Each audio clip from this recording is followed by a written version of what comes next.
자, 이 얘기는 이제 조금 심각한 얘기가 될 수 있는데, 북한이 또, 이 탄도미사일을 발사를 했어요. 근데 좀 예전하고는 조금 좀 공격적이라 그래야 되나? 이러한 부분에서의 여지들이 좀 있습니다. 자, 어떤 얘기들이 있었는지 이에 관한 얘기들을 좀, 일단 먼저 정리를 좀 해보겠습니다. 네, 북한이 미상의 탄도미사일을 동해상으로 발사했다고 합동参謀본부가 밝혔습니다. 앞서 한미 국방장관은 현지 시간으로 30일 미국 워싱턴에서 한미 안보협의 회의를 개최했는데요. 북한의 러시아 파병에 대해서 한 목소리로 가장 강력히 규탄한다고 발표했는데 그 직후에 북한이 탄도미사일을 쏜 겁니다. 군은 미사일 기종과 비행거리 등 자세한 재원을 분석 중입니다. 미사일을 쏴도 반나절이 지나도 정확한 기종과 재원에 대한 어떤, 정보가 지금 안 나오고 있습니다. 우리가, 실제적으로 이게, 대한민국을 향한 고의적인 공습이었다고 생각하면 우리 정부는 지금도 어디서 뭐가 날아왔는지를 모르고 있는 상황이라는 거죠. 네. 이런 상황에서 무슨 미사일 정보가 어쩌고 MD가 어쩌고 합니까? MD가 있어도 우리는 득을 못 봐요. 너무 가까운 데 있어가지고, 이거를 요격하거나, 이걸 고각 발사했을 때 우리가 이걸 막아낼 능력이 있냐고, 드론도 못 잡아내는 놈들이, 풍선도 제대로 처리를 못하는 애들이, 그러면서 전쟁 위협은 점점 더 키우고 있다는 거죠. 어저께 제가 확인되지 않은 속보, 관련해가지고, 우리 공군이, 루마니아의 나토 기지에서 뭔가 훈련을 하고 있다라고 하는 말씀을 그 속보가 있다라는 말씀을 드렸는데 나는 오늘쯤이면 여기에 대해서 그게 가짜 뉴스다라고 하는 해명 내지는 팩트 체크가 될 줄 알았어요. 근데 추가로 나온 기사는 영국군도 F-16 조종사들을 파견하고 있다라고 하는 얘기밖에 안 나왔습니다. 그러니까 영국도 하니까 우리도 해도 되는 거 아니야라는 밑밥을 까는 건가? 진짜 정작 중요한 건 나토와 아무런 군사동맹 관계가 없는 우리가 왜 한두 명도 아니고, 대대급에 있는, 비행대대에 있는 전투 비행사들 전원을 두 대대나 그쪽으로 보냈느냐에 대한 명확한 확인이 있어야 될 거 아니에요. 우리 영토를 지켜야 될 공군 조종사가 루마니아에 가 있다는 거야. 이 부분에 대한 얘기가 아직까지 없는 건 굉장히 위협적인 상황입니다. 우리가 전범국이 북한보다 먼저 될 수 있는 거예요. 도덕적으로. 그래서 이렇게 탄도미사일도 지금까지 한 번 공개가 됐었던 탄도 4.5톤 규모의 거대 탄두를 갖고 있는 미사일을 시험을 하고 있다는 거예요. 이건 준핵폭탄입니다, 사실. 탄두 무게가 4.5톤이면요. 그 피해가 사실 핵폭에 가까워요. 방사능이나 분진, 낙진이 없지. 이게 줄 수 있는 파괴력 이 자체는 어떻게 생각하시면 되냐면 이렇게 터져갖고 뭔가 이렇게 파편으로 사람을 죽이는 게 아니라 그 충격파와 그 어떤 폭발력으로 해갖고 그 지역에 있는 집안 자체를 다 무너뜨려 버릴 정도의 어마어마한 유력을 자는 폭탄을 북한도 개발을 하고 있고 이거 시험 발사를 하고 있다는 거예요. 지난해 11월에 루마니아의 F-16 유럽 훈련소가 문을 열었어요. 그래서 이제 의도적으로 보는 거죠. 그러니까 명목상, 그러니까 겉으로 드러난 목적은 F-16 전투기를 조종하기 위해서는 이제 여기 와서 훈련을 받은 다음에 할 수 있다. 요런 의도인 것 같아요. 지난해 11월에 하필이면은 요게 만들어졌고, 여기서 우크라이나 조종사들도 훈련을 받을 수 있다, 요런 얘기도 나왔었는데, 사실은 지금 현재 우크라이나 조종사들이 주로 이제 덴마크하고 미국에서 훈련을 받다가 아마 루마니아 쪽으로 훈련소를 옮긴 것 같습니다. 그래서 지금 명목상 F-16 전투기를 구매한 나라들은 루마니아에 와서 훈련을 합니다. 이렇게 돼 있습니다. 겉으로는. 겉으로는 이렇게 돼 있습니다. 근데 우리나라는 F-16이 도입된 지가 벌써 30년이 다 넘었어요. 초기 모델로 들어왔기 때문에 그래서 전 세계에서 어느 나라보다 숙련된 전투 비행 시간을 충분히 숙련하고 있는 공군 조종사, 에이스 조종사들이 많은 국가가 대한민국입니다. 네. 이걸 다른 나라에서도 겁나게 부러워해요. 왜? 딴 나라는 고용 불안 때문에 전투기 조종사들이 웬만하면 군에 안 있거든. 나가면 민간항공사가 돈을 많이 버니까. 우리나라에서도 그것 때문에 한때 많은 얘기들이 있었습니다만, 그래도 그런 반면에 우리나라는 애국심 때문에라도 지금 있는 우리 전투대대의 비행사 부족을 안 겪고 있고, 훈련이라든지 어떤 그 실제적인 그 조종 능력에 있어서 진짜 세계 탑권으로 인정받고 있는 나라 중에 하나가 대한민국이란 말이야. 그런 대한민국의 사람들이 루마니아까지 가서 네. 연수 내지는 훈련을 받아야 되는 이유가 있냐는 거지. 그것도 자. 소문도 안 내고. 지금 그럼 도대체 루마니아에 왜 갔느냐? 일단 루마니아와 한국 사이에 국방방산협력 컨퍼런스가 열리고 있습니다.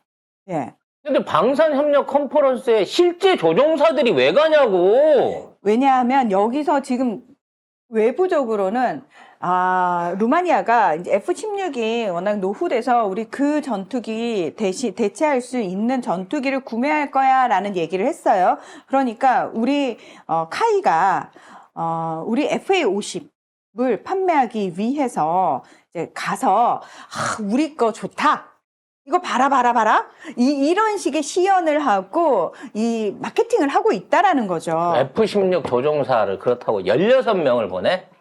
한두 명만 가도 충분하잖아.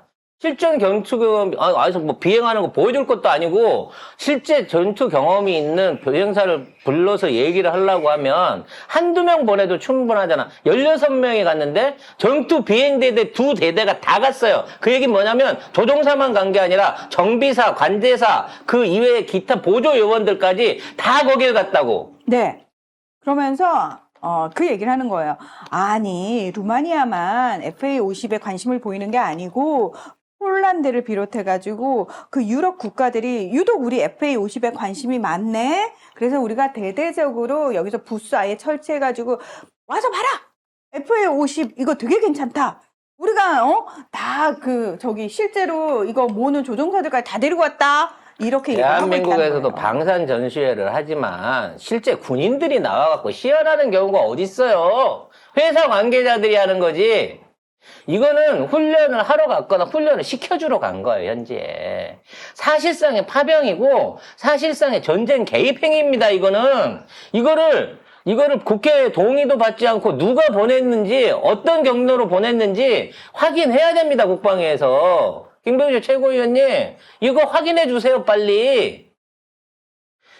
아무튼, 이런 상황입니다. 그래서 지금, 북은 북대로 전투병을 파병하고 있다. 요즘 이제 어느 정도까지 가짜 뉴스들이 나오냐면 무슨 뭐 현지에서 교전이 있어갖고 북한군 본대가 전체 12명이 사망하고 1명이 생포당했다라는 뭐 뉴스부터 시작해가지고 전장에서 북한기를 노획했다 그러면서 네. 우크라이나 병사가 벌판에서 혼자서 깨끗한 이따만한 북한기를 들고 사진을 찍는 뭐 이런 영상들, 사진들이 막 올라오면서. 근데 그게 전문가들은 뭐라고 얘기를 해요? 그 우크라이나가 선전전 하는 거라는 얘기를 하고 그렇죠. 있어요. 그러니까 진위가 확인되지 않은 영상이라고 얘기를 하고 상식적으로 보세요.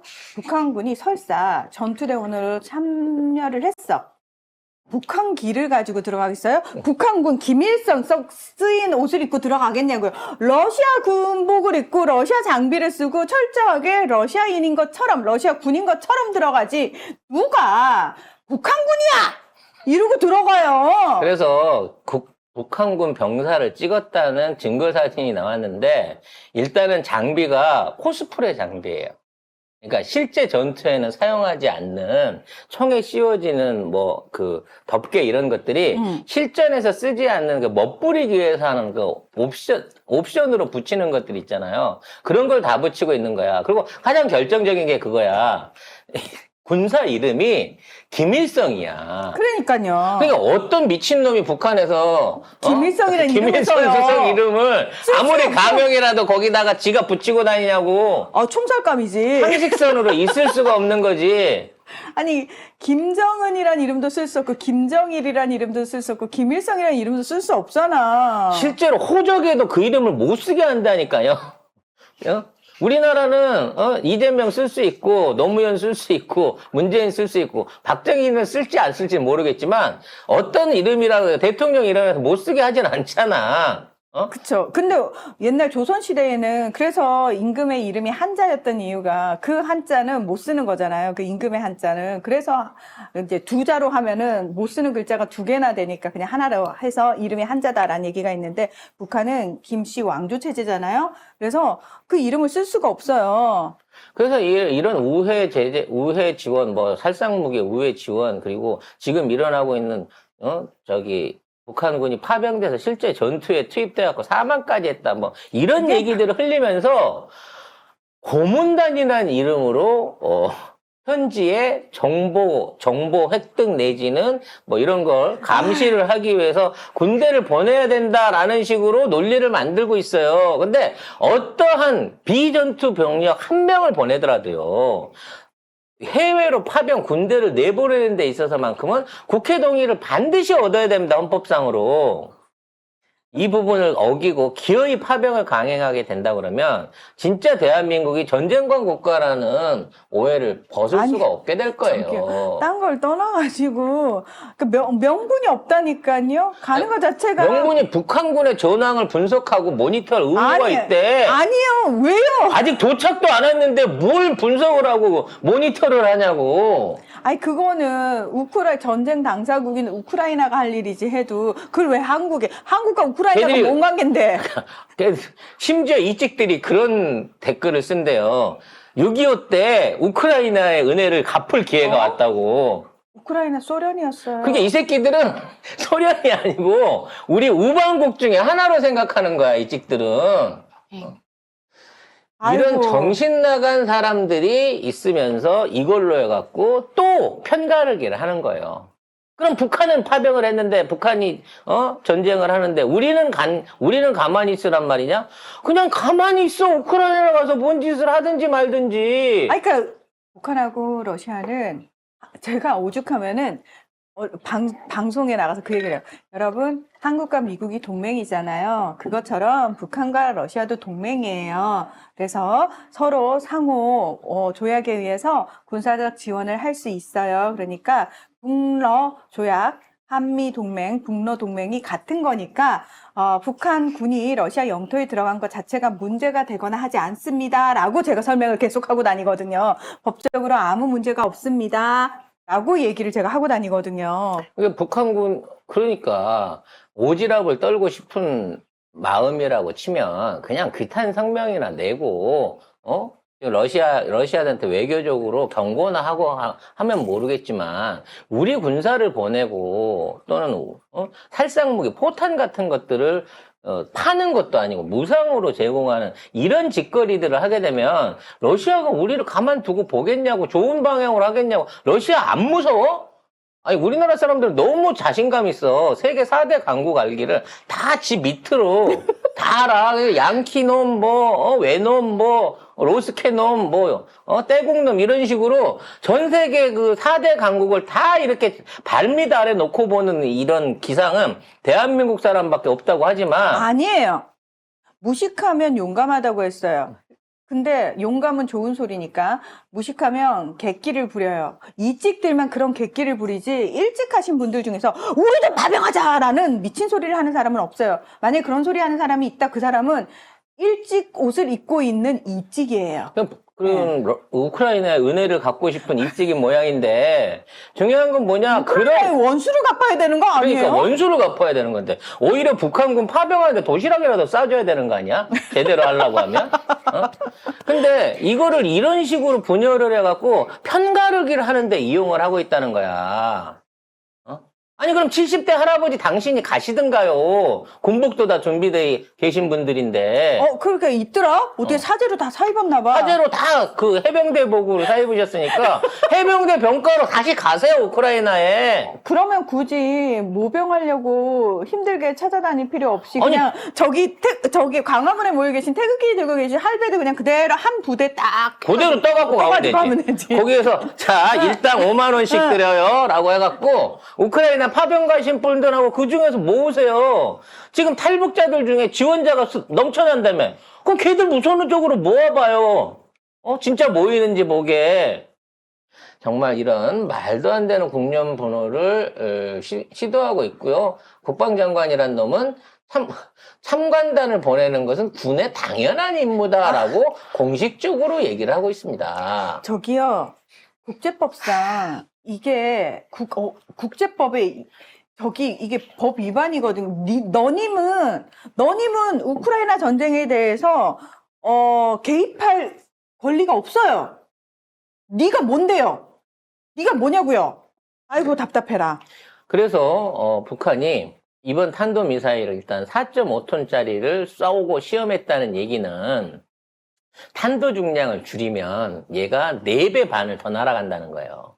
1톤짜리 정도로 탄도 중량을 줄이면 사거리가 그만큼 늘어난다는 겁니다.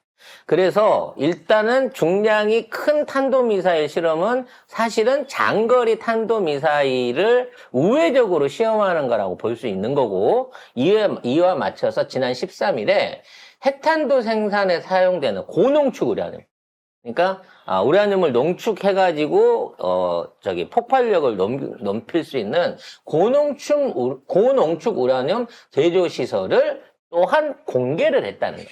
이게 대놓고 내가 고농축 핵탄두를 만들 수 있다라는 시설을 공개를 했다는 거죠. 이건 굉장히 이례적인 겁니다.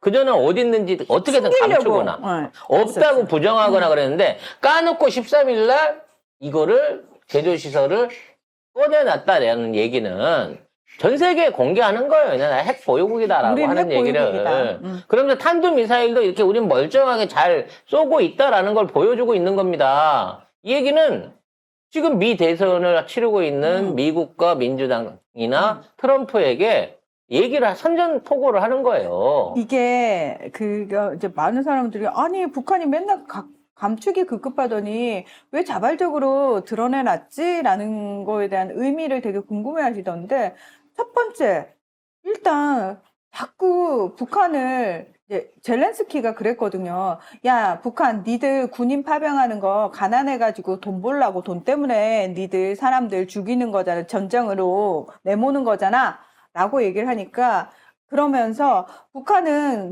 내줄 수 있는 게 사람이라든지 이런 거 재래식 무기밖에 없다. 결국 러시아로부터 첨단 기술을 받아야 되고 북한 입장에서는 굉장히 감지덕지해야 되는 상황이다. 이런 얘기들 계속하니까 북한 입장에서 저기 우리 뭐 그렇게 막 무시해도 되는 나라 아니거든.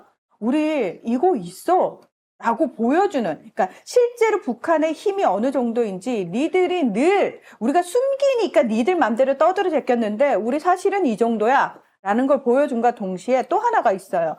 지금 미국 대선 초박빙 구도라고 얘기가 계속 나오고 있는데 거의 트럼프가 복귀할 거다라는 얘기 나오고 있거든요. 자, 트럼프가 계속해서 해리스를 때리면서 하는 얘기가 뭐냐면 거의 매일같이 푸틴, 시진핑, 김정은 이야기를 해요. 나는 이 사람들을 상대할 수 있어. 근데 해리스는 그들을 상대하지 못해. 그들 눈에 해리스는 우스워 보여. 해리스는 그 앞에 가서 아무 소리도 못해. 미국의 대통령이 그들을 상대해야 되는데 해리스로 될까? 이 얘기를 계속 하고 있는데 실제로 그게 먹혀요. 그러니까 해리스는 계속 그 얘기에 뭐라고 방어를 하냐면 나는 김정은하고 얘기도 안 할 거야. 얼굴도 안 쳐다볼 거야. 이딴 식으로 얘기를 해요. 그게 자랑이냐고. 그러니까 나는 그런 독재자하고 대화도 할 수 없다 라고 이야기를 해요. 그러면 트럼프가 하는 얘기가 미국의 대통령은 독재자도 상대해야 되는 자리야. 근데 봐, 해리스는 도망가잖아. 그러니까 강한 미국 누굴 뽑아야겠니? 이거에 백인 남성들이나 보수적인 여성들은 생각해보니까 해리스로는 안 될 것 같은데. 근데 게다가 거기다가 북한이 맨날 민주당은 북한하고 대화하면 안 돼! 쟤들은 막 말려 죽여야 돼! 라고 얘기를 했는데 알고 봤더니 북한이 그 사이에 어마무시하게 무기도 많이 첨단화됐을 뿐만 아니라 핵무기까지 있고 실질적인 핵보유국으로 인정해야 된다는 얘기까지 나오고 있네? 이거 자체가 미국 사람들한테는 북한 무서운데? 이러면은 이를 상대할 수 있는 트럼프 쪽으로 가야 되지 않을까? 라는 사인을 준다는 거죠. 그래서 대선이 끝나고 나면 핵실험을 할 거다라는 관측들이 점점 더 신빙성을 얻고 있습니다. 결국 핵실험은 우리가 실제적으로 소형 탄두를 개발했다라고 알려주는 용도로 쓸 가능성이 높아요. 그러니까 기본적으로 이제 장거리 미사일에 탑재하려면 1km 이상으로 탄두를 소형화해야 되기 때문에 그 폭발력이 대형 탄두에 비해서 상대적으로 약합니다. 그러니까 얼마가 될지 모르겠으면 소규모의 핵실험을 실행을 하게 되면 그리고 발표를 하게 되면 우리 탄두 소형화까지 완성을 했다라고 하는 거를 알리게 되는 거고, 그럼 사실상 완전한 ICBM을 개발해서 우리가 전술적으로 운영하고 있다라고 주장할 수 있게 되는 거예요. 그 상황에서 미국이랑 협상을 하려고 하겠죠. 서방 국가랑 협상을 하려고 하겠죠. 따라서 지금에 있는 위기 상황을 초래하고 있는 국가는 사실은 다 대한민국이라는 거예요, 현재. 그리고 지금 대한민국이 지금 막 우크라 파병을 한 해만 이 시기에 정말 이해 안 되는 이런 이상 행동을 보이는 것 자체가 물론 김건희 방탄에 대한 부분, 정권의 위기를 느끼는 면도 있겠습니다만 이런 한반도의 긴장 관계를 외교적으로 이용하려고 하는 외세의 세력들이 이대로 트럼프가 들어오고 나면 아예 이런 긴장 조성 내지는 한국을 이용할 수 있는 여지가 사라질까봐 걔들 좋아하는 말로 일단 먼저 선제 개입을 시켜놓으려고 하는 거예요. 그래서 어떤 형태로든지 무기 수출이라든지 아니면 파병에 대한 것들을 이어나갈 수 있도록 일단 먼저 말뚝을 꽂으려고 할 거라는 얘기지. 트럼프 행정부가 들어서기 전에. 근데 지금 한국하고 우크라이나만 맨날 이 난리를 치고 있지. 사실은 미국 입장이나 유럽 입장이 계속 바뀌지 않아요.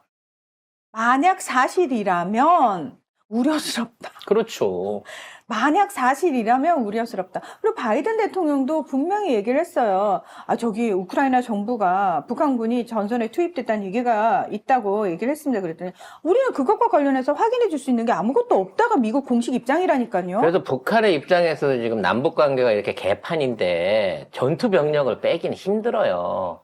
대신 북한의 공병은 최고니까 땅굴을 파도 그렇고 뭘 파도 그렇고 사반자루만 주면 땅굴을 파고 다리를 놓는 애들이 북한 공병이잖아요. 그렇기 때문에 왜냐면 러시아 남자 새끼들은 너무 게을러. 세계에서 제일 게으른 놈들이기 때문에 러시아 공병이 제일 개판이에요. 아마도 공병과 같은 비전투 지원 부대의 병력을 요구했고, 물론 그렇다고 무장을 안 하는 건 아니니까 군대 파병이라고 할 수 있겠지만 그런 용도로 해서의 어떤 파병 움직임이 있을 것이다라고 오히려 전문가들은 축소 해석을 하고 있는 상황인 겁니다. 그렇죠. 진짜 제가 그 관련 외신을 날마다 다 뒤지잖아요.